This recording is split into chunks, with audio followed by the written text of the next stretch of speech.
तर बाळासाहेबांची पालखी एकनाथ शिंदेंनी पुढे नेली असं शहाजी पाटील यांनी म्हटलेलं आहे। उद्धव ठाकरेंसाठी जनतेच्या हातात चाबूक असल्याचं देखील शहाजी बापू पाटलांनी म्हटलंय। जनता शिंदेंची पूजा करणार, ठाकरेंना चाबूक देणार अशी टीका देखील यावेळेला शहाजी बापू पाटलांनी उद्धव ठाकरेंवर केली। ज्यावेळी निघत असते त्यावेळी पालखी पादुका पालखीत असते, त्या पालखीच्या पुढे घोडा असतो, त्या घोड्याला सजवलेलं असतं, मडवलेलं असतं, रंगवलेलं असतं, दागिनं असतात।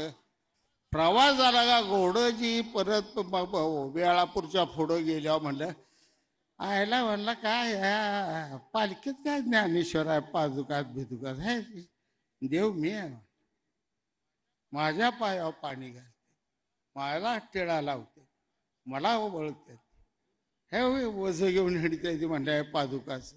आणि एक पोरग तरण बांध येतं, बांधलेलं घोडा असतं, घोड्याचा कान असा धरतं, दरा दरा दरा वडत आणतं, टांग्याला झुकतं।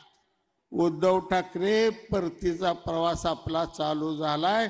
महाराष्ट्राच्या जनतेच्या हातात आता चाबूक आहे तुमच्यासाठी, कारण पालखी आहे हिंदू सम्राटांची, ते एकनाथ शिंदेच्या पाठीमाग आहे।